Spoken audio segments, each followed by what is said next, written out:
श्री कृष्ण ने बहुत ही सुंदर शब्दों में कहा है, कभी कभी आपके मन में ये प्रश्न नहीं उठता है कि इस संसार में ऐसा क्या है जिसे पाना असंभव है। उठता है, मेरे मन में भी ये प्रश्न उठता है।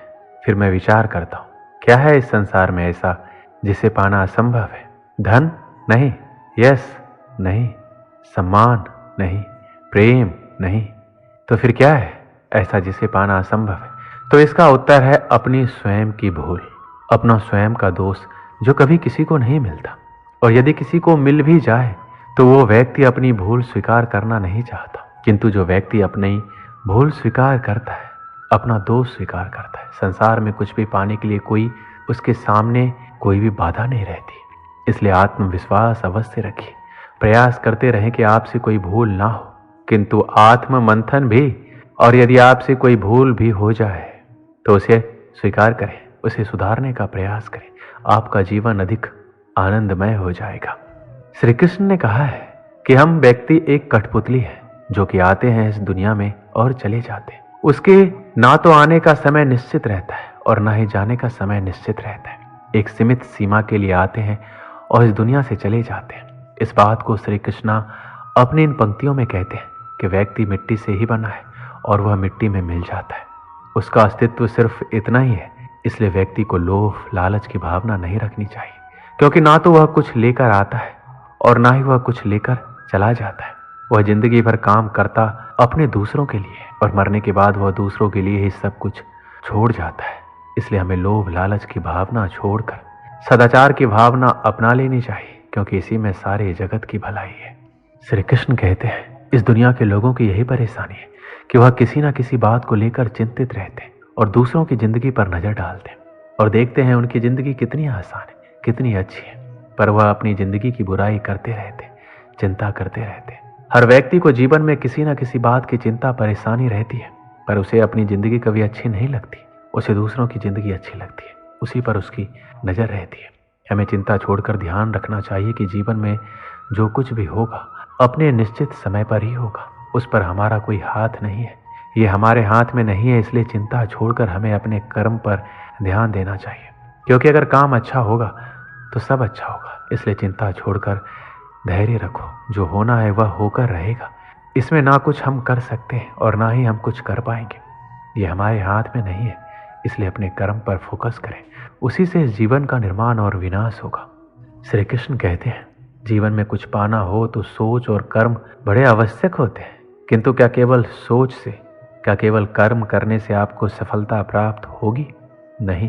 कुछ लोग सोचते रह जाते हैं और कर्म नहीं कर पाते और इसी कारण से उन्हें सफलता प्राप्त नहीं होती।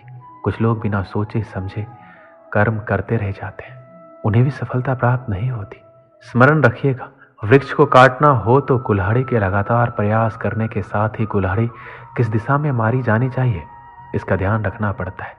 सोच और कर्म इनका ठीक से सम्मिश्रण करेंगे तो अवश्य ही सफलता मिलेगी। श्री कृष्ण ने क्या खूब कहा है, आत्मा अमर है। ये हमारा देह एक रेत के समान है जो आखिरकार मिट्टी में मिल ही जाता है, पर हमारी आत्मा अमर है। ना इसका कोई अंत है, ना कोई इसका मरण है। हमें कोई भी हमारे शरीर को मार सकता है, पर हमारे आत्मा को नहीं मार सकता। वह कभी मरता ही नहीं है। व्यक्ति को कभी मारा नहीं जा सकता है। इस बात को श्री कृष्ण अपनी भागवत गीता की बातों में बताते हैं कि व्यक्ति कभी मरता नहीं है, उसका शरीर मर जाता है, पर आत्मा हमेशा के लिए जिंदा रहता है। श्री कृष्ण कहते हैं आप खुद ही अपने जीवन के निर्माता हैं। आप जैसा बीज बोएंगे वैसा ही काटेंगे। आप जितना परिश्रम करेंगे आप उतना ही अच्छे परिश्रम का परिणाम पाएंगे। आप जीवन में जो स्थान की चाह रखते हैं उस स्थान पर सिर्फ आप एक ही तरीके से पहुंच सकते हैं, वह जरिया है आपकी मेहनत। आप जितनी ज़्यादा मेहनत करके अपना अच्छा प्रस्तुत करेंगे उतना ही अच्छा आप पाएंगे। आप खुद अपने जीवन के निर्माता हैं। आप अपने जीवन को बना सकते हैं, बिगाड़ भी सकते हैं, पर लाखों लोग अपने जीवन में कुछ ऐसी आदतों को अपना लेते हैं जिससे वह अपनी राह कभी खोज नहीं पाते, वह रास्ते से भटक जाते हैं। हर एक व्यक्ति बड़े बड़े स्थान अपने जीवन में चाहता है, पर वह उसके लिए काम नहीं करता है और इसका परिणाम वह कुछ नहीं बन पाता। आपको अगर अपने जीवन में कुछ करना है तो आपको अपने जीवन का निर्माता बनना खुद पड़ेगा, उसे निर्माण करना पड़ेगा। जब तक आप नहीं सीखते तब तक आप जीवन में कुछ नहीं कर सकते। इसलिए श्री कृष्ण कहते हैं कि आप अपने जीवन के स्वयं ही निर्माता है, इसलिए आप अपना ज़्यादा समय अपने काम को करने में ही निकालें। श्री कृष्ण कहते हैं हम सब के जीवन में कभी न कभी पत्थरों का योग होता ही है। ये संसार हम पर कभी न कभी पत्थर बरसाता ही है, कभी हमें बुरा समझकर, कभी असफल मानकर, कभी बुद्धिहीन मानकर। कारण बहुत सारे हैं, किंतु इन पत्थरों से हमें चोट खानी है या नहीं हमारे हाथ में है। या तो आप इन पत्थरों से चोट खाकर आंसू में डूब सकते हैं, या फिर आप इन पत्थरों से सेतु बनाकर समस्या का सागर पार कर सकते हैं। निर्णय आपका है। ये पत्थर प्रतीक है हमारी निंदा का, हमारी आलोचना का, और जो इस आलोचना को नकारात्मक ले गया वो केवल कष्ट ही पाएगा, और जिसने इस आलोचना को विकास का आधार बना लिया वो सफलता के शिखर चढ़ेगा। इसलिए स्मरण रखिएगा, आलोचना आपका शत्रु नहीं, आपका सबसे बड़ा मित्र है।